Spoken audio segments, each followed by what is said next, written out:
Okay, welcome back to the show. Today I'm here with the one and only Ben Pakulski. What's up, Ben? Hey, so how are you today? I'm great. I'm Enjoying so your excited. quarantine? Yeah, it's been actually pretty normal, but I mean Right. normal for me, but not normal for obviously the world. So it's Yeah. yeah, no words This, really to this too shall pass, right? Is the only yeah. thing.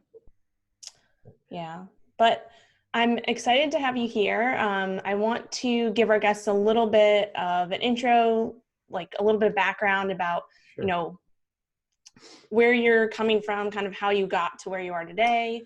Sure. If you could Yeah. give us a How little, many you little bit got, of right? that. How many hours you got? So, my life was interesting. Obviously, childhood was. I grew up in a family of overweight alcoholics, and that's all I knew and saw as a kid. And um, it seemed as though that path was destined for me. And as early as 7 or 8 years old, I remember realizing I didn't want to do that. And I remember going to high school at whatever 14, and realizing that I could pursue something other than what my apparent destiny was. And I started pursuing fitness and started exercising, and really had a bit of an obsessive personality, trying to move away from that pain that I saw in my family. So when you're growing up with overweight alcoholics, it's pain everywhere, right? Everyone's fighting. There's never any great relationships. Everyone's always talking about everyone else, and it's never a encouraging or positive environment. So my life literally went, thankfully, in the polar opposite direction. I think there's always those two choices: either you're going to perfectly model them, or you're going to realize what you don't want. And so I went in the polar opposite direction, and pursued fitness with an obsessed perspective to be, one of the fittest people on the planet, which eventually turned into being one of the top bodybuilders in the world. Um, I think that was my means of creating an armor for myself. I had a lot of fear as a kid. Being around explosive tempers and alcoholics can instill a lot of fear in your heart, and then a lot of inadequacy and a lot of things I thought I was not good at or not capable of. I often, people may have heard me say this before, but I grew up with a learning disability, a speech impediment, and obese, and or at least what I thought was learning disability and a speech impediment. But all I realized it was just tremendous fear. And I would talk to an adult and I would just shake because that's what I knew. Right? We grew up around very explosive tempers, so when an adult came around, I became very, very afraid, and I internalized it. And I didn't do anything. I just stood there and shook. So it turned into what I thought was a speech impediment. Clearly, it wasn't. It was just tremendous fear. Long story short, I pursued professional bodybuilding obsessively for 17 years.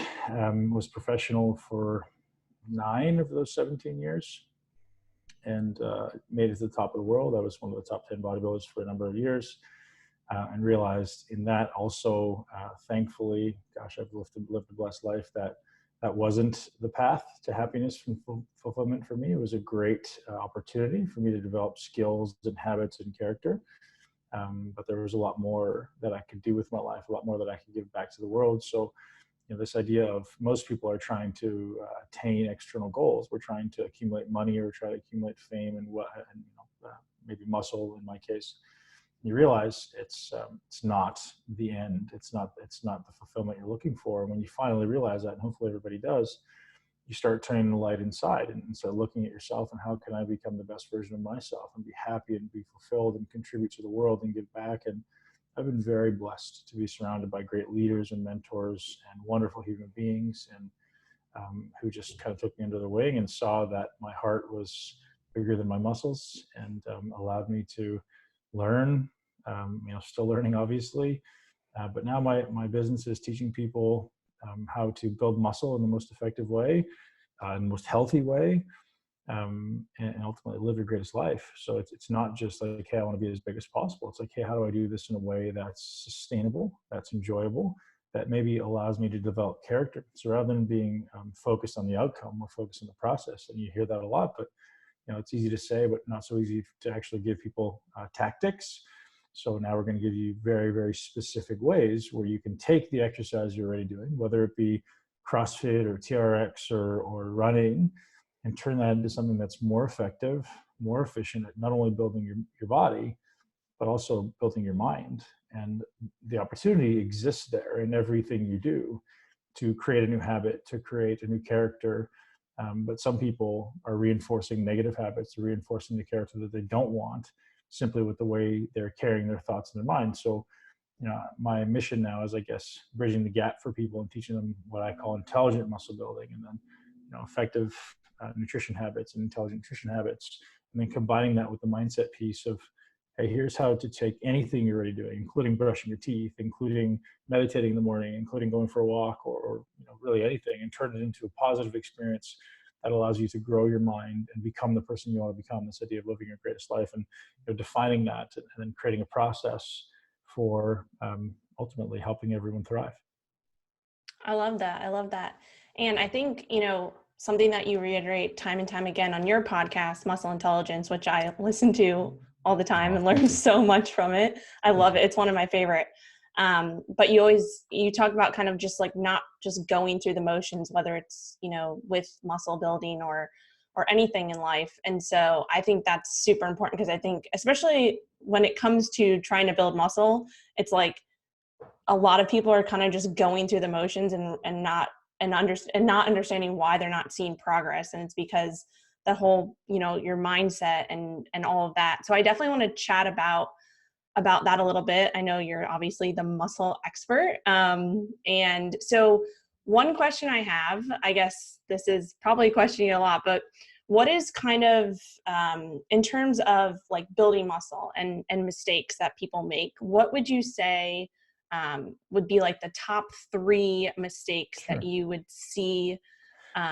Well, specific to what you just said right there, like mindlessly going about anything is reinforcing exactly that. It's reinforcing mindlessness. So if I do anything from a place of just habit and just mindlessly going about my business, I'm just deeper and deeper ingraining that neurological pathway into my nervous system. So, everyone's objective, I hope, in life is to become more conscious and become more aware and elevate your consciousness and your energy. And well, everything you do, including sitting here and having a conversation with you, including talking to your family, including going to the gym, is an opportunity to become more present, more conscious, if you make it so, right? So most people go to the gym, they're going to put the music on, they're going to take an attitude of, oh, I have to do this, I got to get it done.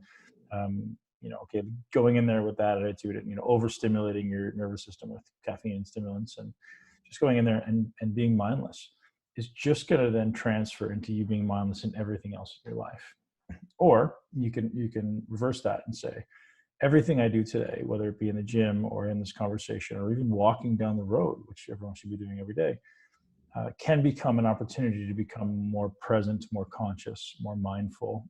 And I like to talk about teaching people mindful exercise. So what does that mean? Well, when I go and do an exercise, rather than just mindlessly moving a weight from point A to point B, and that's what I call an external focus, right? People mostly are focused on exercise. They're focused on exercises and sets and reps and load, like how do you lift more weight? All those things exist outside of your body, and those are useful tools, right? But what we should be focusing on, if we really want to optimize results, is the internal response that those external stimulus or external implements are creating. So I'm focused on, okay, what's happening inside my body? Am I challenging a muscle? And I really have to be connected and focused on my body, on my internal system. So, lifting a weight is only useful in as much as it creates this internal response for the muscle to grow and adapt. Or, going for a run or whatever is only as useful as your ability to create a need or a certain environment inside the body that allows the body to adapt and respond. So if I'm doing these things mindlessly and I'm not exclusively focused on this outcome or this process more effectively, the likelihood of getting results decreases or at least slows down. So I say this all the time, like the level of results that you're capable of is exponentially higher than you think. And most people say, how much muscle can you gain in a year? 10 to 12 pounds. Absolutely not true. Why? Because most people have no idea how to train, including people that are doing all the research studies in the best universities in the world. And that's not a shot at people. That's just an acknowledgement of how new the science of actual exercise is, the physics, the biomechanics. It's so new and so kind of kept in these small circles. So when you're training as a child in high school, when you're taught, you're taught, bench press, squat, and deadlift, and just go do it and work hard. And that to me is like the worst thing that you can be taught as a child. It's like in business, right, Rachel? You get this. If you just say, hey, if you want to build a business, just go work hard. Well, work hard on what? Like, so I own a gym, and let's say I worked hard every day on keeping the bathrooms really, really clean, but I didn't do any customer acquisition, or I didn't do any marketing, or I didn't do any, customer retention strategies. Well, my business would fail, but I worked really, really hard. Okay, we're working on the wrong things. So let's learn to work on what's most effective first. So that's point one, become present. Two, big mistake people make is focusing on completing repetitions rather than challenging muscles. And so when your objective is to build muscle or to change your physique in any way, it doesn't matter what exercise it is. It doesn't matter how much weight is on the bar yet. What matters most first is that you're doing it correctly and maximally challenging the muscle at every inch or even every centimeter or millimeter, depending where people are listening, of the entire repetition, and making sure the muscle is going through its entire contractile range under tension. Mm-hmm. It's a huge one. So people just mindlessly do things and they pay no attention to where the tension is. So here's a little quote people can remember: pay attention to the tension. And so people go, especially right now at home, if you're training at home, like, I don't have all these weights. Good. Let's find a way to become more connected with the things that we do, right? So if you're squatting, if you're lunging, if you're deadlifting, if you're doing dumbbell presses and push-ups and whatever, very, very light mm-hmm. things, can you make it as hard as you possibly can rather than just simply doing it? And that's a huge disconnect for people. Like if I tell people right now to do 10 sets of bicep curls, they'll go, I don't have any weight. That's real easy.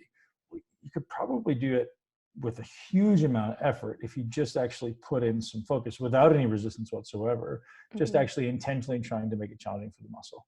But so that's another one. That's massive. I think the third one may be not acknowledging the necessity of stability. Stability governs contraction. So most people are just like bouncing, especially in the places where they're weak. So how we get strong or how we improve stability is challenging positions of weakness. So if you notice you're really weak somewhere, instead of just not doing it or just avoiding it or going fast there, you spend time where you're weak, and that would be a third one that's relatively relevant, specific to just like what people are actually doing in the gym. So become more present, challenge your muscle, and spend time where you're weak. That would be a pretty good trilogy of opportunities for people to progress.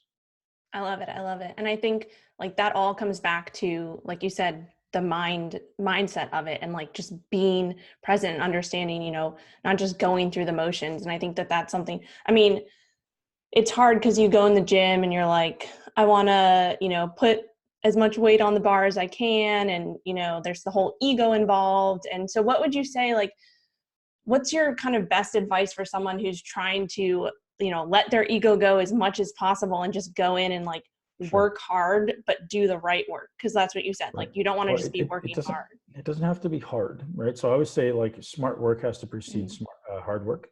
So how do you quantify or maybe qualify hard, right? Is hard work going fast? Is hard work sweating? Is hard work, a fast heart rate? Well, how do you quantify that, right? Mm-hmm. Or qualify that? So if I said hard and you came and did a workout with me, I said, I can tell you with a very high degree of certainty, I can make a workout very, very hard with very little resistance, right? So we can learn to challenge time. We can learn to challenge distance, which is something people don't often challenge. And then third and finally, we challenge load. But the big thing that people don't pay attention to is time and intentionally trying to make things hard for yourself. So rather than, like I said, mindlessly doing exercise, look at, okay, how can I make this as hard as I possibly could? And for listeners do this at home, say, do a bicep curl, just like sitting there at your desk or in your car, or whatever you're doing. But I want you to objectively make it as hard as you possibly can at every inch or even centimeter of the entire rep. So go from a fully lengthened arm all the way into a fully contracted bicep where your forearm is touching your bicep and maybe even coming up and lifting your elbow up a little higher, and see what that feels like. And go through a few reps that way, both directions, slow, concentric and eccentric. And you'll notice you're going really slow. It's actually quite challenging. You become pretty tired pretty quickly. Now imagine doing that for every muscle. And people go, well, do you need resistance? And the answer is, well, at some point you do. But first and foremost, you have to do it correctly. So the analogy I always use is many people in society, and you may be one of these, set the objective to read a book a week. And that's known as being a really good habit for success. Now, is the objective to read a book a week? Or is the objective to get the information that book provides? So should my target be to read a book a week, or should my target be to understand a book a week, right? So what if you go to the next 52 weeks and you read 52 books, and I go, Rachel, what did you learn this year? And you go, right? Well, that's effectively what people are doing in exercise. So people are going to the gym 5 days a week, and they're investing 1 to 2 hours a day, and they're getting zero return on their time. What the hell good is that? Right? Like just going to the gym and just mindlessly doing shit. Sure, maybe it's better than sitting on your couch, but it's still not. It's like, it's just this idea of like, I'm going to sit down and read this book. Yes, that's probably better than scrolling Instagram or watching television, but it's still not good. It's like, if I'm going to the gym, I actually want to get something out of it. So how do we get something out of it? Well, let's make sure we can read the letters first. Let's make sure we're speaking the right language, right? If you're reading a book in Chinese, you're not going to finish the book. So let's first understand the letters and then understand the words, which is maybe the exercises. And then we start putting sentences together, right? And that's a set, right? So let's look at it that way, and then progressing toward, hey, now eventually, gosh, I can do 3 workouts a week and get 5 times the results that I used to get going 5 and 6 times a week. Like, gosh, how does that happen? Well, you're just teaching your nervous system how to really, really focus. So when we're born and all throughout our childhood, the nervous system is creating these broad stroke global movements. So when you move, things just kind of, when you see a child move, it's very uncoordinated because there's a lot of things just firing at once. Your nervous system hasn't learned to cleave the nervous connections yet. As you get more and more specific at something, you get better and better at something, you get more precise in your movements. So you think about a piano player and the finger movements they have. Like an average person can't do that. But eventually that person becomes so precise in those finger movements that they can just do it unconsciously, right? And that's just because the nervous system has refined its connections to those muscles to where it fires things so precisely. Rather than like me right now, if I sat down at the piano, it would be like, I'd be hitting it with my whole hand, right? And that's because my nervous system hasn't learned how to kind of separate the motor units. It just fires this whole amount of electricity down to that area. So the better and better you get at something, the more mindless and unconscious you can become. And then you can learn to focus on, at that point, you can focus on going faster, right? When you learn to play a piano, you don't go, okay, I'm just going to go full on Beethoven or Mozart here, right? I'm going to go very slowly. I'm going to play one key at a time, learn to use all my fingers. And then eventually, it's a little faster. And then eventually I'm playing a concert, right? And that's the progression that people miss.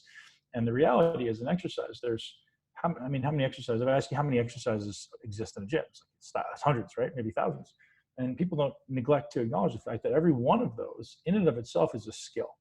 So every one of those takes an equal amount of time within reason to acquire the ability to not move other stuff, right? Like when you're playing a piano, I could just like beat on the piano and go really fast with my entire palm, but that's not going to make beautiful music. And that's the same thing in exercise. It's like, if I want to really build a physique worth looking at and one that I love, it really takes conscious effort and time. And I call these like primer phases, right? You're going to develop this exercise centric view, and you're going to slow down and develop the skills.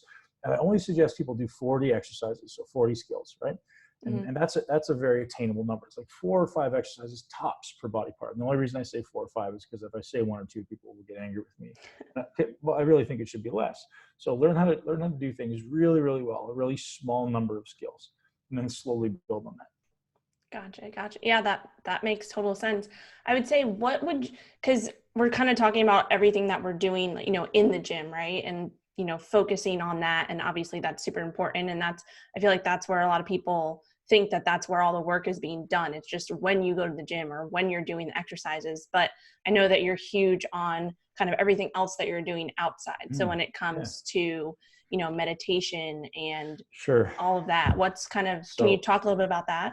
Yeah, so I've developed what I call my 6 pillars of a lean, healthy, and muscular physique, and it's actually really simple. I shouldn't claim responsibility for creating it, but if you break down the human system to its most foundational level, there's really only 6 things that we can impact, right? So we can impact how we move, we can impact what we eat, we can impact how we breathe, we can impact how we think, we can impact how we sleep. That's 5.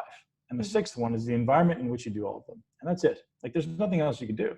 Like, you could add in like, pharmaceuticals, and great, those are awesome, but those aren't necessarily natural ancestral inputs. We really have 6 things. So if we break it down, I'll say it again. So it's moving, thinking, eating, sleeping, and what's the last one? Environment. No, that was the 6th. Sorry. So wait, move, think, eat, sleep, and breathe. Breathing is the one that people miss, and then the environment's the 6th one. So paying attention to each one of those, and for everyone listening, one of these things right now is a huge missed opportunity, right? And for many people, it's breathing. For many people, it's sleeping. And so sleeping and breathing, when people say, oh, stress is a big thing. Well, yeah, stress is usually, or is always expressed in breath, right? Breathing is the gateway to your stress. So if you're someone who's stressed, breathing is the gateway to stress. Breathing is the gateway to improve spinal mobility. Breathing is the gateway to improve cognitive function. Obviously how you think is this whole mindset piece. How we nourish our body is massive. And all these things kind of fit together to create this internal system. So the way I think of these 6 things is 6 pillars is they're external signals to create an internal environment, right? So you're breathing, you're sleeping, all these things are signals that are happening in your body, and you have to have the right inputs for you, which is maybe different for me, based on your genetics, based on your history, based on your environment. You have to have all the correct signals to create this ideal storm of health optimization for Rachel. And so that's how I frame it. So again, for me to say that one of them is more important than the next would be just incorrect. And mostly if you're a nutritionist, everyone says nutrition is the most important. Well, it's this, Rob Wolf, right? Like, it's been proven across the board that you eat a banana and I eat a banana, it doesn't do the same thing in our body. We can have a different microbiome, a different cellular health, a different inflammation. So just because I'm eating really healthy food doesn't mean my body's doing really good things with those foods. So it's not just nutrition. It's not 90% nutrition. And people say it is. It's absolutely not. So what are all the other things, right? How do you learn to manage your breath? How do you learn to optimize your sleep? How do you learn to optimize your mind? And, we can walk through every one of them if you want, or you can kind of point me in the right direction. Yeah, I mean, I love all the 6 pillars. I guess we can go through all of them. I think something that definitely has resonated with me over the years, especially being in the keto space, is really understanding that it's not, one size fits all. And then also just in nutrition in general, like you said, it's not all nutrition. Everybody says it's 90%. And I used to say that all the time, but just kind of going through my own transformation and realizing the stress management piece and the mindset and meditation, all of that plays such a big role. And I feel like a lot of people are missing that piece. Sure. So what I can do is give one action item for each of them, right? So, okay. The simple one is movement. And I think movement is something that people kind of group into this thing that has to happen in the gym. It's obviously doesn't, right? There's so many different facets of movement. I think the foundation of human movement are the 2 things that people don't think about or would take for granted is breathing and walking. Mm-hmm. So one of the 2 most reflexive things we do as human beings is breathe and walk. And if you don't do those things often and well, your body, it doesn't have a foundation of strength. So, if you're not walking well, your brain won't function optimally, your nervous system won't function optimally, your spine won't function optimally. If you're not breathing well, every movement that lays on top of that is dysfunctional. Breathing is literally the foundation of all human movement. So if your breathing is in any way limited, or if you're breathing through your mouth ever, if you're breathing through your nose, if you're not breathing through your nose and you're not breathing into your diaphragm, you have a dysfunctional breathing pattern. And therefore, every single movement you do on top of that is dysfunctional. And therefore, you're going to have injuries. And therefore, you're going to have spinal pain and neck pain. And often, almost 99% of the time, you're going to have cognitive dysfunction or maybe not optimization, right? So movement, the foundation of all human movement is even walk, right? So let's start with that. And then on top of that, we can layer strength training on top of that. And maybe there's another layer of aerobic training on top of that, but that could be incorporated into breath as well, or into breathing and walking as well. Moving along from there, how we think is a big piece. That's a pillar. And I think, literally sitting here I'm sitting at my desk writing down my thought process. So I take on clients. I work with a lot of CEOs and high-level entrepreneurs, and I'm creating this process which I follow, and I lead everybody down cognitive optimization. And it's it's obviously massively complex, but if you can boil things down to its smallest number of parts, it seems though if I was to give one target, again, this is way overgeneralized, but if I was to give people one target, because we're trying to simplify this for you, it's this idea of objective living. And I'll explain what that means. Objective versus subjective living. So, every successful person in the world has a target, right? So you have a purpose almost. You're moving towards something, and it allows you to guide your decisions. It allows you to work with vigor and rigor and without almost exhaustion, because you have an internal purpose. And every time you move closer to that purpose, you get a dopamine hit. You go, yes, I'm moving closer. Yes, I'm moving closer. Yes, I'm moving closer. Now you're reinforcing a positive mindset, positive neural pathways. that are going to reinforce that continuous ascension of the proverbial ladder.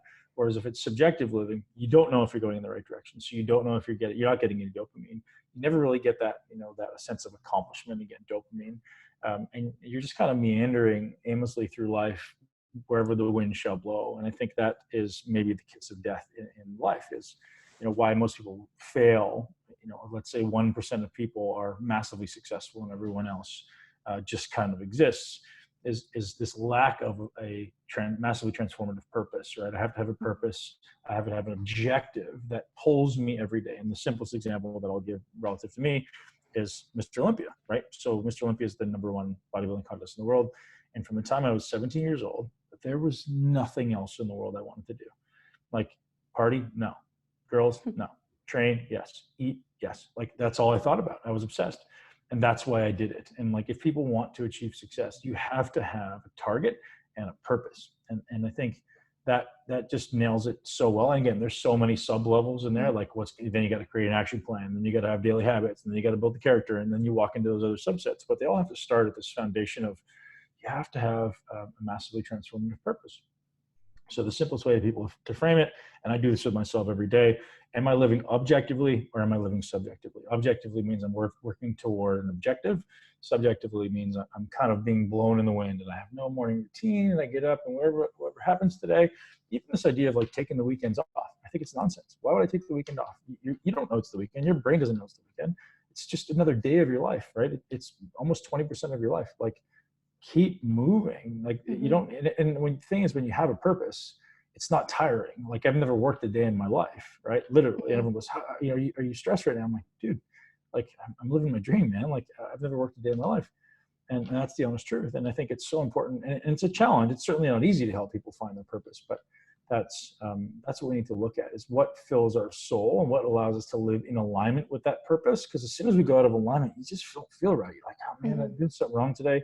Like, if I were to go out tonight and have 5 glasses of wine, everything about my soul doesn't feel right, because I'm like, oh man, this doesn't feel right to me. Like, I'm living out of alignment with my morals, my values, and my purpose. So I think that's super important. So that's one there. Your environment, live ancestrally. This, like, get outside. Don't spend too much time inside. Spend as much time outside as you can. Play, run, laugh, have great sex, and that's ancestral, right? Maybe you can add hunting to that. Breathing, again, simple point for breathing, always through the nose, always into the diaphragm, and extending your exhalation. So for anybody who's stressed, they're often told to take a deep breath, and I think that's a mistake. I think just learning how to control the amount of air going in and minimizing the air coming in, creating a slight air hunger, and then extending the exhalation, always through your nose, always through your nose. I believe when you're training, there's like 3% of the time when you're training really, really hard, you're super anaerobic, you can open your mouth. The rest of the time, tape your mouth shut. Nutrition, I guess, is, for me, it's just decrease inflammation, right? That's really what it is you eat to feel performance. I do. Yeah. And that can be cognitive and that can be physical. And the only other asterisk I put there is obviously support cellular health and make sure your body has all the micronutrients it needs and all the amino acids and the fats. But most importantly, don't be inflamed, because that's going to throw off everything else. Gotcha. Yeah. So while we're on the subject of nutrition, I kind of want to get your experience, and just, I know that you've done keto and all that. And this podcast is really centered around the concept of metabolic flexibility, and like that being kind of the end goal. So I kind of want to get your opinion on, how to, or how you have gone about, incorporating keto into your life, and how you incorporate carbs and all of that. I've got a unique perspective for you, I think. So I've done, as you say, I've done keto extensively. I've done some carnivore, about 30 days, and experimented with that. And it was great. It was an interesting experience. I think the thing that people miss, as you'll know, so you could take someone and remove all their carbohydrates, and some people get amazing results, and gosh, I feel great. And some people feel terrible. And there's a lot of levels of that, right? There's the genetic level, there's the environment, there's the amount of sun they get, but there's also the inflammation, right? There's also like the way your body uses because of stress. So it's ultimately comes down to stress. So if we were to take someone on a ketogenic diet, and we assessed their kind of biometrics. So we looked at their resting heart rate, we looked at their heart rate variability, we looked at their respiration rate, the number of times they breathe a minute. So we took two people. One person had, a certain set of biometrics, and another one had a different set of biometrics. Based on those biometrics, we can make a pretty accurate prediction as to whether or not this person is going to have a successful experience or not, just on some very basic biometrics.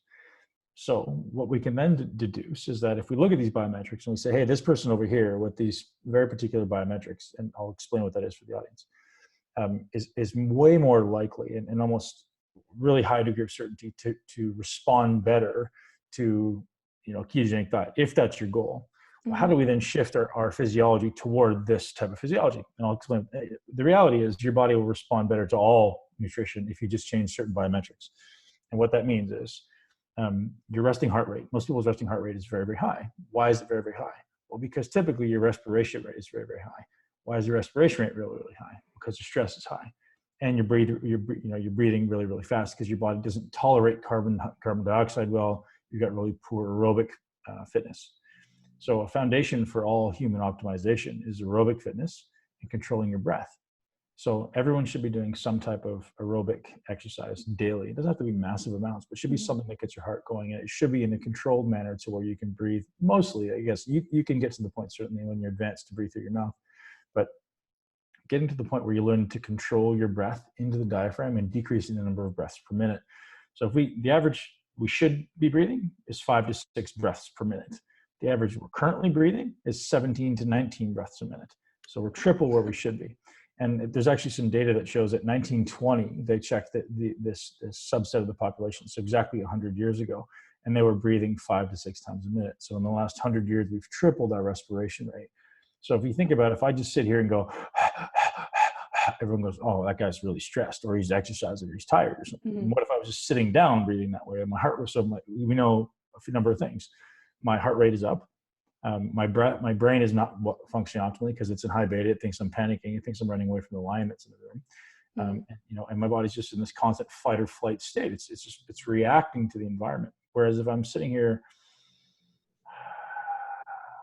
breathing really calmly and really slowly, and my body's in this really parasympathetic state, that completely shifts the system that we're putting food into. So whether you're trying to eat a high carb diet, a low carb diet, if you want to create a more metabolically flexible environment, you learn to control your breath, you learn to optimize your aerobic capacity, and ultimately decrease inflammation, like we talked about, right? Because that's going to be the biggest variant that nobody talks about when it comes to optimizing metabolic flexibility. I've actually got an intern right now working with me who's literally studying exclusively metabolic flexibility. So he's going to work with me for 3 months. Yeah, and we're literally going into all the things that nobody's talking about. And I think the big thing that people aren't talking about is carbon dioxide, and learning how to control this window of dissolved carbon dioxide in the blood. And so the average range in the human is 37 to 42 nanograms per deciliter, I think. No, milligrams of mercury. Okay.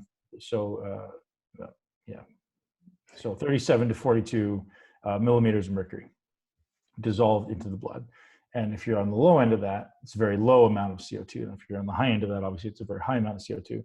And most people would say, well, I want to get CO2 out. In reality, high CO2 in your blood means a high CO2 tolerance, which means you're technically likely to be more fit. And that's maybe, again, an overgeneralization, but something for people to assess is, where is my CO2? And a really simple way for people to do that, say at home, is breath hold, right? So if you were just breathing normally and you stop breathing, you blow all your air out and plug your nose and hold your breath. How long can you hold your breath? And most people will say it's about 10 to 15 seconds. Some people will get 20, 25, and those are okay. If you're under 20, you're dysfunctional. If you're over 40, you're exceptional. So like giving people a range to go, okay, well, so if someone comes and starts with me, that's one of the first things we do. I have them, it's called a BOLT score, B-O-L-T. So have them test their BOLT score. And I'll tell you with 100% certainty across the board, if you improve somebody's BOLT score from really by 10 points or more, their perceived well-being goes up and their body composition changes, changing nothing else. I don't change it. Their sleep will improve, their HRV will improve, their perceived well-being will go up, and their body fat will go down just by changing their BOLT score. Their ability to tolerate higher amounts of carbon dioxide. Again, we can go into that for a whole hour in of itself, but we won't. But that simple metric. So if I were to take you right now, looking at you, you're probably relatively high BOLT score, right? You can tell by someone's well-being, their face, their Mhm. glow, their breath, their stress levels. So you're probably in the realm of like 30-ish. That's very good compared to most people. If you want to become world class, you go 40, 45 and more. All of a sudden you're breathing 6 times a minute, your stress is zero, your well-being is increased, your adaptability to stress, your Mhm. resilience to stress goes way up. Things can happen around you, and you don't perceive them as stressful anymore because your brain just doesn't react the same way. And that's, in my eyes, a superpower. And I think this is stuff people don't talk about. And how do you like, how would you improve your Bolt score? Like, would it just be sitting down and holding your breath Yeah, every single yeah, day? yes, or aerobic fitness. Yeah, so Okay. both of them, right? Doing things. So first and foremost, like if you're sleeping, your mouth is open, you must close your mouth. You must tape your Mhm. mouth closed.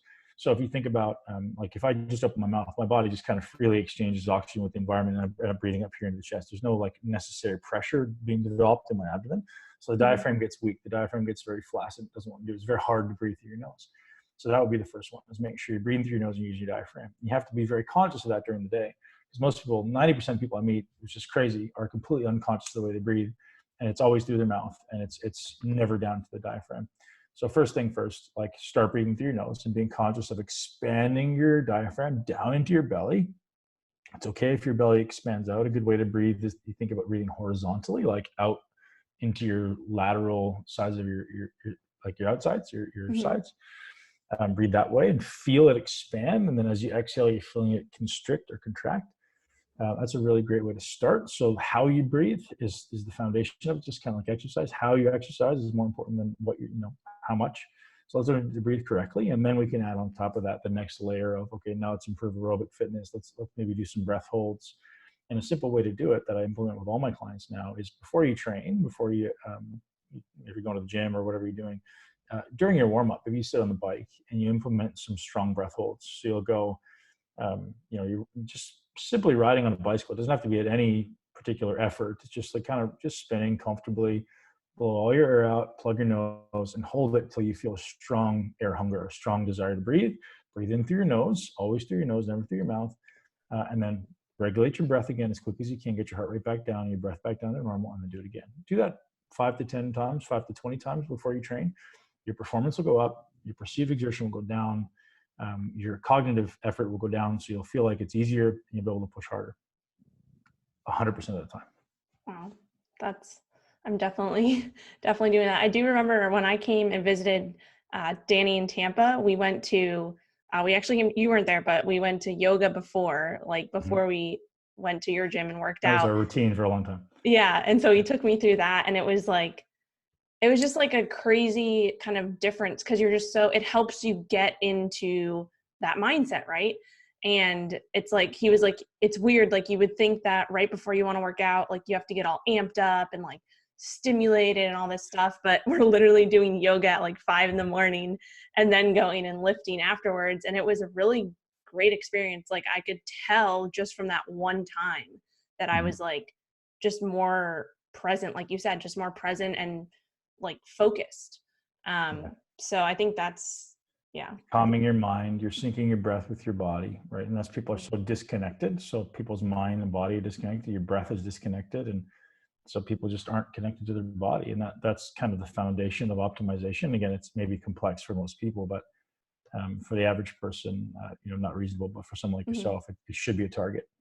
Yeah, for sure. So I just want to get your, so in terms of incorporating, because I know you talk about, um, or from what I've, when we were working together and stuff, the minimal, one of the things that stuck with me was you talk about the minimal effective dose of carbohydrates Yeah, for recovery and stress management. sure. So what would be like a practical kind of tip you would give someone, if, especially a lot of people listening to this show are, low carb keto, Hmm. but they are looking to maybe, maximize performance and muscle building and just Sure. overall health. How would you tell them to, incorporate carbs or not, Yeah. and why? So my starting foundation for it is, why do you need carbs? And Mhm. usually there's two kind of primary mechanisms why we use carbohydrates, in my belief. It's to modulate stress. So when you're stressed, your cortisol goes up, and carbohydrates is a very good way to modulate that. So if you're somebody who's very stressed, or you have going through a stressful period in your life, or you're creating stress with exercise, a really good way to modulate the stress is with carbohydrate. And if you're trying to fuel performance, if you're someone who's trying to drive high level performance, carbohydrates is a very good tool. So those are the only two times that I really think it's absolutely necessary. And so if you're someone who sleeps well and you're not stressed, you probably don't need it, right? If you're relatively sedentary, you probably don't need it. If you're very active or very stressed, then I usually won't put people on a ketogenic diet. And is that perfect? No, there may be a scenario where a ketogenic diet works for someone who's stressed, but what you'll find with someone who's stressed is usually they'll go to a ketogenic diet and they'll cheat, or they'll be hungry, or their stress will go up, or their sleep will go down. And that seems to be almost ubiquitous across the road. Whereas people are, if you're stressed and their sleep goes down because their body's not modulating cortisol, their deep sleep decreases, and then guess what happens? They get fatter, right? They get more stressed, they get fatter, and they don't want to follow the diet. They become anxious, they become stressed. And then that's just a slippery slope. So we have to be super aware of what's our kind of resting default. Where's the homeostasis when we start? And if we're someone who sleeps poorly and stressed to begin with, then keto is not a good thing. And so then it's okay, what's the least amount that I need to modulate my stress to make me feel just a little bit better? And keeping in mind, there's a psychological bit there too, where I don't want to become dependent on carbohydrates to modulate stress. They're a physiological moderator of stress, meaning they actually blunt cortisol, but I also don't want to become psychologically addicted to eating a candy bar when I become stressed, right? So it's very important to be conscious of like, hey, I'm eating this sweet potato, or I'm eating this rice or whatever, like this natural whole food, kind of in a planned, curated way, rather than in a reactive, responsive way, where I'm like, oh, I just got to get something in to make me feel better.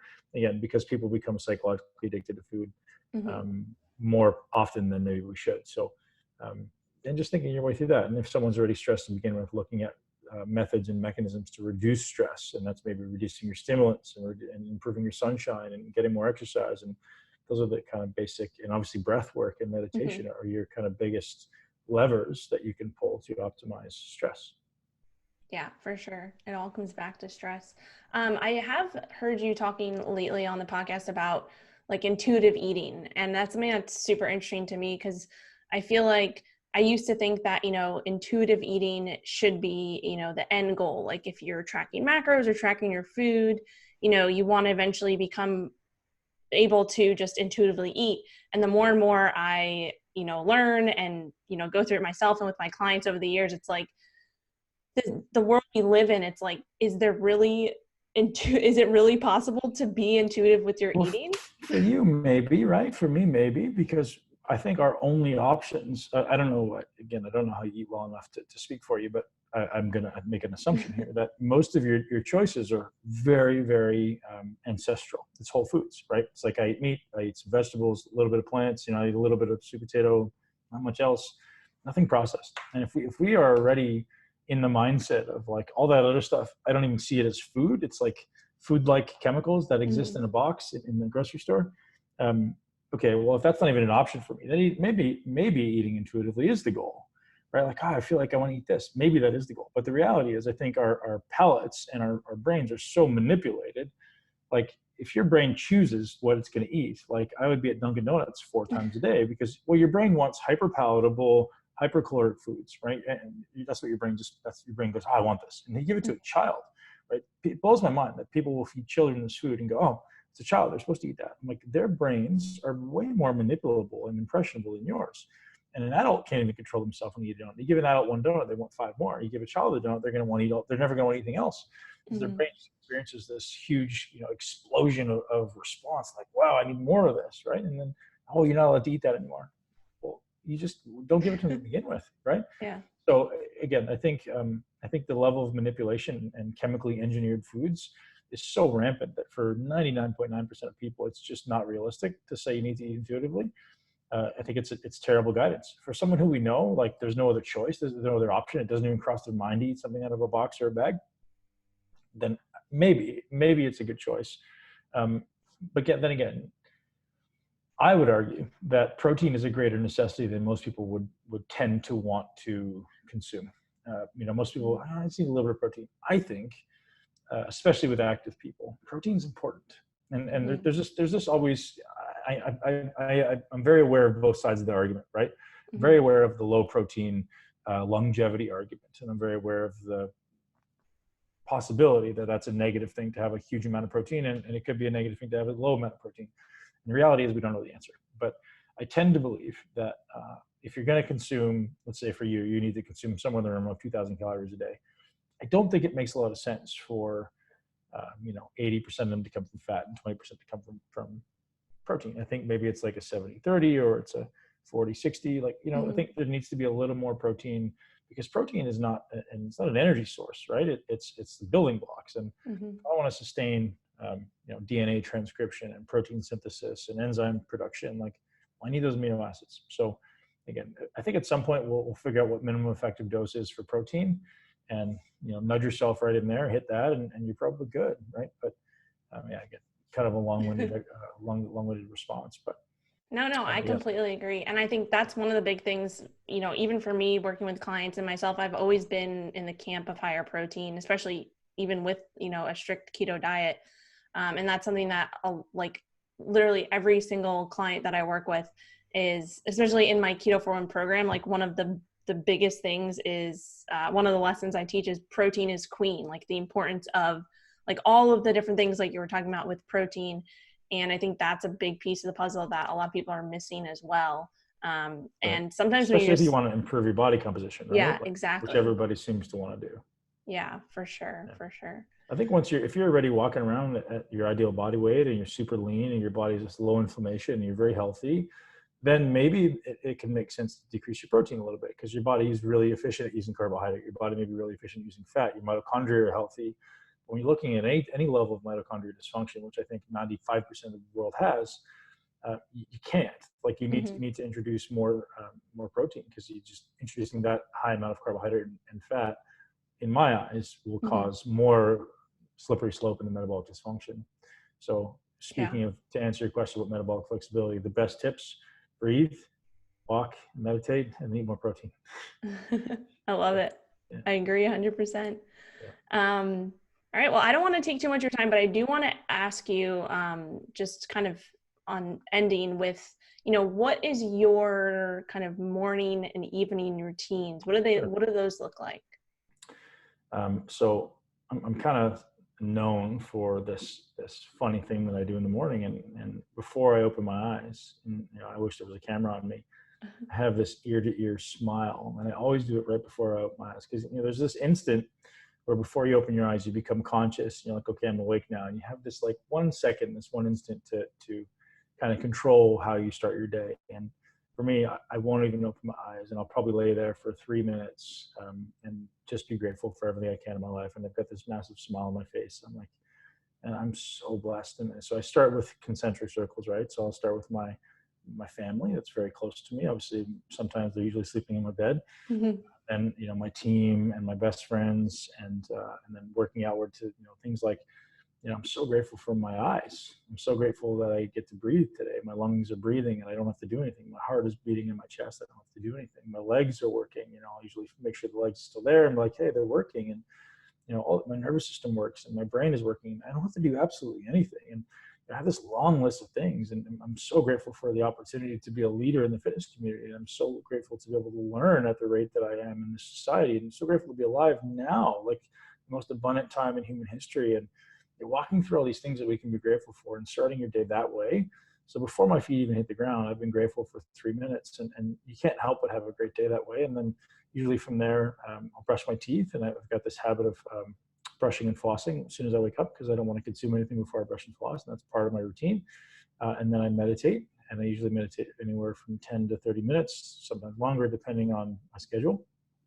And then I've really been getting into journaling lately. So I kind of have on and off seasons with journaling. And I know it's so useful. I know, well, I think everyone does. Yeah. I just find it so useful. So I've just, the big thing I think people should be aware of is, if there's a habit you want to create, your environment is going to create that habit. And so the reason I've started journaling again is because I literally leave it open on my desk. So I make sure that after I meditate, the first thing I do is I go turn on the water to make my coffee, and then I come into my office and I sit here and I start just to journal. And it's, the night before I'd plan my day, and I'll sit down and I'll just write and I'll think and I'll plan out my business. And in this unique time we have, obviously we have a little more free time, maybe. You and I seem to be living with the same life, but I think it's a really unique opportunity to kind of think and spend time conceptualizing how we can be of greater value to our world right now, to our community. Both of us are blessed to have people who know us and like us and trust us and follow us and want some leadership and guidance. And you go, okay, well, what is everyone going through right now? What are they experiencing? And how can I provide value, right? Like, how can I give people perspective and guidance and leadership, and maybe it's even just inspiration and motivation, right? Like maybe it's positive ear or positive voice, you know, like, so just sitting down and making a list of all the things that we can do to help each other. You know, it's, you know, something as simple as what I've been doing lately is reaching out to companies that I think would be useful for other people. So, and this might be useful for you to do. Like, well, what are the things that, if this stuff goes on for another 2 to 3 months, which is very likely, what are the things that we're going to need as humans? So I'm like reaching out to companies and I'm like, hey, I need to get a discount for my audience. Like, I don't need to make any money off of it. How do we get these people a great discount and the ability to access your food or your water or whatever? Like I want to create some type of value. And like, again, I don't expect anything in return. I'm like, hey, company X, Y, and Z, how do we please get this demographic of people? So any company is like, okay, sure, we want this many more customers. Yeah. But I just want to find the best quality stuff. So I'm like curating what we can have access to, and like making sure we have, like, what if we run out of grocery store? Like, I don't know, it looks like in San Diego right now, but grocery stores here are pretty barren, and they're still open, but people are just going through them so quickly and hoarding everything. Mm-hmm. What if we run out of, like, I have like the Mac Daddy of the water filters, so I'm gonna be good for water. But like, what if some people run out of water? What if some people, like, we can always drink tap water? It's chlorinated, but we'll drink it. What if we run out of meat? What if we run out of like essential foods? It's like, okay, what are the companies out there that can sustain a big influx of customers right now, would want a big influx of customers right now, and could support our community with really high quality food? So something like that. I mean, my team and I have been working literally daily on, like, I've got a list of things right here where I'm checking off lists of things that we can do to support and help, and including doing Facebook Lives 2 or 3 times a week with people who are experts in this stuff, right? So if you're a member of the Muscle Intelligence community on Facebook, which you don't have to pay, you just come in, join. We're bringing some of the best experts in the world on to talk about, hey, not just like, hey, how do I not die from coronavirus, but how do I optimize my health? How do I thrive? It's like, I'm not about like running away from something. I'm about running towards something, right? So I don't want to run away from sickness. I want to run toward optimization. And so that's, you know, we wanted to talk a little bit about that. We can go into that immunity stuff if you'd like, or wrap up. But that's a big thing that I teach, and I've just posted it on the Muscle Intelligence community. So if any of the listeners want to jump in there, there's a list of 12 things you can do and they should be doing them every day anyways, right? That's the crazy thing. It's like simple. It's like sunshine and breathing and walking and hugs and cooking and like simple stuff. It's just like foundational to human optimization or to human function. Like, right, get out of your house, get off your phone and your computer, and go, be in nature if you can. Well, I think that's also something that, like, it's like, you know, social distancing is not the same as like solitary confinement. Like, I feel like, you know, people don't have to stay in your house, like go outside, walk around, stay away from people, but most people have a neighborhood that they can walk around with and not be in close proximity. So, a really funny story, actually. I live two blocks from the ocean. And so usually every day I'll walk down the ocean, and I'll do like a 3 to 6 mile walk along the ocean. But my neighbors, like 3 doors down, they've got this like circle of lawn chairs that they've put together, all of them perfectly measured, about 6 feet apart. And every evening, all the neighbors come around and sit on the lawn chairs and they talk. Like, they've just hacked the system, right? It's kind of so but I mean, you don't have to be locked in your house. I get the idea, like, because if one person gets sick, we all get sick, and but I mean, it doesn't need to be a hug. It doesn't need to be a handshake. It can just be like, hey. And you know, to be honest, I know what you noticed in San Diego, but I've noticed a lot more that everyone seems to be a lot more friendly. At least in my neighborhood. That may not be the same everywhere, but everyone seems to be like, hey, how you doing? Hope you're having a great day. I was like, all right, you guys are cool. Thank you. When I'm walking, like I walk every day now, 3 times a day, and kind of created a new routine based off of, you know, because I used to walk to the gym and walk back. Now I'm not going to the gym. So now I, you know, walk in the morning and all of that, but it's like you're walking and you see someone coming and you like kind of at least I am like veering off to the side, but then also like a huge smile on your face. And I feel like I've definitely noticed that around. Isn't it a cool opportunity what you just said there? Like, we all have this unique opportunity right now to curate a new life, to create a new habit. You say, I have to walk 3 times a day now, or I get to walk 3 times a day. Right? And like, we're all at home more. We all can be a little bit more conscious of the habits and the things we've done historically, and maybe create better habits, especially in our home, right? Especially in the environment in which we spend a lot of our time. Because I want to walk into my home, I want it to feel like a sanctuary. I want it to feel like I'm happy. I want it to feel like I'm coming in, I can take all of the armor off that I've had to wear through the world. So maybe it's curating the environment. Maybe it's curating your energy in the environment. Maybe it's a little more meditation. Maybe it's a little more love. Maybe it's a little more smiling. And that way your brain will remember that, right? You have 30 days right now which is the exact amount of time you want to create a new habit. How about curating that environment instead of it being mindless television and potato chip snacking?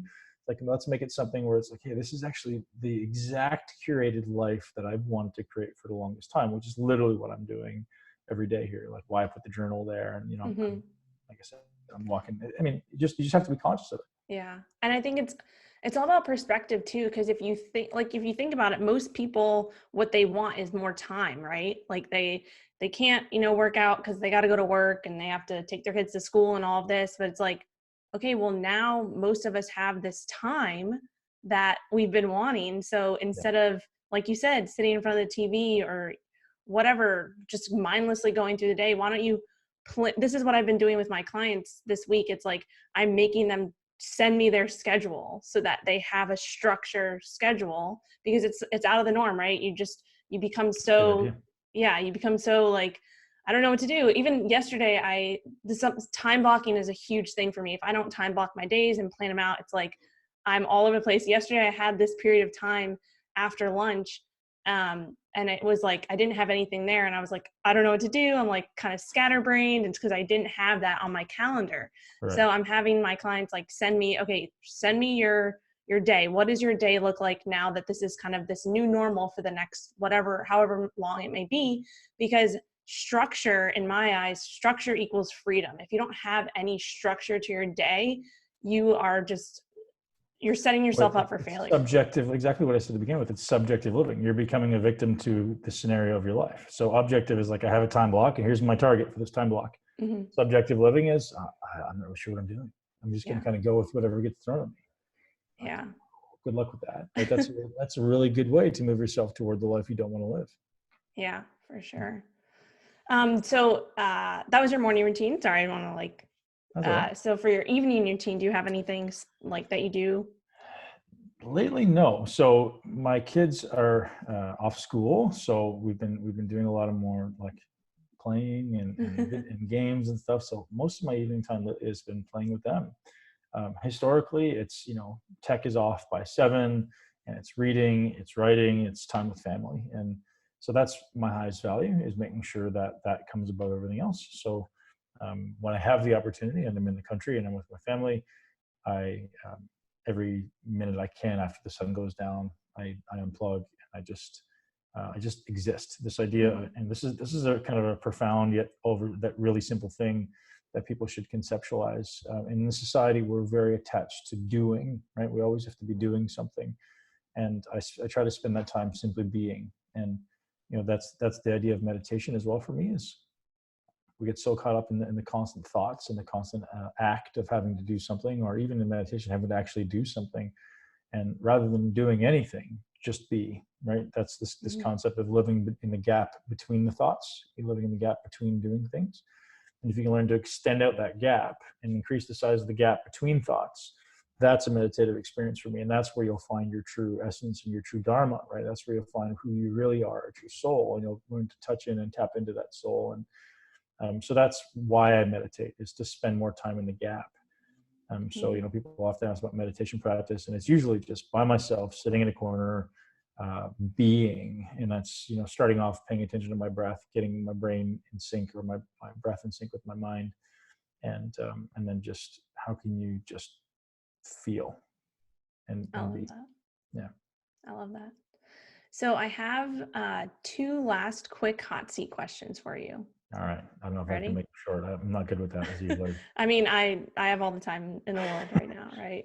So, okay, the first one is this kind of hot seat question, kind of not. But what's one thing that you've changed your mind about in the past year, and why? Carbs. Why? Yeah, so for a long time, I was kind of going down the camp of keto, and I was like, man, carbs is not good. And my position on carbs now is they should be, as I said, earned. So if I'm training hard, if I'm stressed, or if I'm getting sunshine. And I think that's when I'll take carbs. So it's almost a seasonal approach. So if I'm getting a lot of sunshine, my body is much more able to utilize a high amount of carbohydrates. So for a long time, I really believed that a ketogenic diet was maybe the healthiest thing for humans. And I no longer believe that. And your audience may be angry with me. I think that, I think it's a very big piece. And I think everyone should be in ketosis at some point throughout the year, ideally the winter time when there's less sunshine. Because if you think about that ancestrally, there's no plants. If it's cold and snowy outside, there's no plants. You have animals, you have fats, and that's it. Or maybe you have some fermented foods that you would have put away, but very, very limited access to plants and fruits. So in the wintertime, I think ketogenic diet is a wonderful idea. But carbohydrates, obviously as a bodybuilder, I was a big carb advocate, but after retiring, I started to believe that carbs are inflammatory and carbs are bad and carbs are, unnecessary. And maybe they are for some populations of people, like if you're obese or if you're very sedentary, you don't need carbs. But for someone looking to optimize their body and their life and their training and be able to fuel performance, carbohydrates are a really good thing. Now, you don't need a lot, right? You need some when you're training hard, but you don't need a lot. You can certainly optimize training and still potentially be in ketosis, right? And consume carbohydrates. So this idea of targeted ketogenic dieting is pretty much what I do. If I'm training really hard, I'll take in, once a week, I'll take in a good amount of carbohydrates. Every other day, I take in a small amount. It's more of a modulation of the stress response. But yeah, so that would be maybe a thing that I've changed my mind on. And that's why. Yeah, I love it because it's literally the same exact thing that I've changed my mind about this past year, and really why I started this podcast and why I started my Keto for Women program, because the goal of that Keto for Women program is to teach a lot of these women who come to me who are very carb phobic and show them that you don't, have to demonize carbs. And we kind of go through it all. And the end goal is this metabolic flexibility where you can use carbs and fat to your advantage when you need them in different times. And it's kind of all comes back to metabolic flexibility. So you need to become hyper aware of breathing, CO2, and inflammation, because those three things go hand in hand. So I'll send you some stuff on that, because that will be the ticket to improving metabolic flexibility for people that nobody else that I can find is talking about. So if your ability to tolerate CO2 is low, your body's more likely to be inflamed. And I'll show you the mechanisms. I'm really building a class on it right now for my personal training certification. So that would be one that's big. And if you see a woman who's inflamed, or a woman who's breathing through her mouth, or a woman who's having a hard time sleeping, or has a high amount of stress, carbohydrates are maybe not a good thing because she's so inflamed, right? But the way to make it better is not by removing carbohydrates; it's by improving the breathing. And improving aerobic capacity, and then therefore her sleep gets better and her sense of well-being gets better. Now I can eat carbohydrates and I feel good about it, and not have to feel like I'm, the joke was always been you look at a carbohydrate and you get fat. Well, it's just inflammation. It's not actually fat. But if you're inflamed and you're putting carbohydrates into a chronically inflamed body, your body's ability to use insulin and carbohydrate is negligible. So it ends up being a negative perpetuating loop. Yeah, exactly. So you said you're putting together a course for that? Yeah. So I'm building a personal training certification. It's funny, I had no intention of ever doing a personal training certification, but I had some gyms reach out to me who have huge chains, and they're like, hey, we have 50 gyms and we want you to teach this. And I was like, okay, I guess. So my last 6 months has been spent, my head in the books, understanding, ultimately metabolic flexibility is a big piece of it, right? Because when people come into a gym and they go, hey, I want to learn how to build my greatest body, you're like, well, I need to teach you how to lose fat. I need to teach you how to build muscle. I need to teach you how to optimize sleep and stress and mindset and environment and all these things. And it's all based around the 6 pillars and just kind of conceptualizing it from a trainer's perspective. If you walk into me as a coach, where do we start, right? I don't know. Well, how do we know? We have to start asking the right questions. We have to start understanding, what the kind of low-hanging fruit are. It's extensive. Yeah. I'm definitely going to check that out. Is it coming soon or? Well, it's funny. My first one was intended to be April 11th. And then I had another one scheduled next weekend, but they've both been canceled. So I kind of put it off for a little bit. I've been slacking a little bit. I'm like, I'm going to later. Probably shouldn't do that, but I've got it 80% of the way done.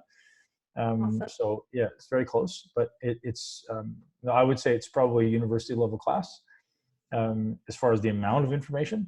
So I'm also going to have to walk through this curation process of picking and choosing, because it's going to be like drinking from a fire hose. Because the way my brain works is, maybe as your listeners can tell, I talk a lot. I tend to like go into details on things that people don't always want to hear.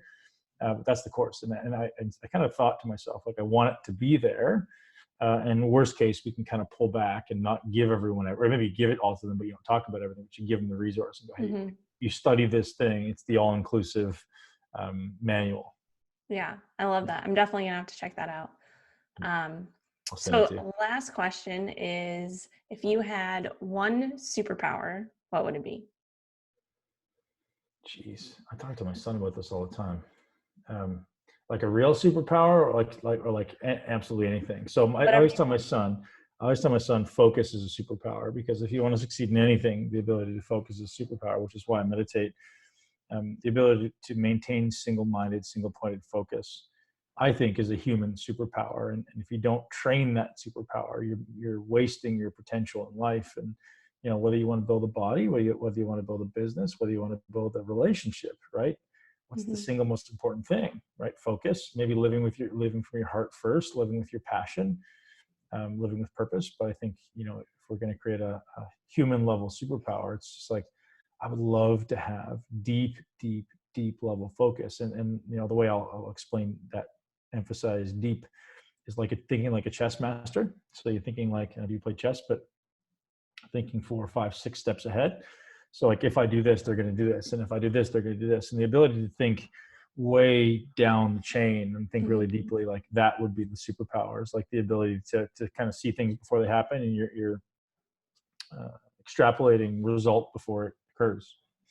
That's my superpower. Wow. I love that. That's awesome. Sweet. Okay. So this has been an amazing conversation. Thank you so much for your time. So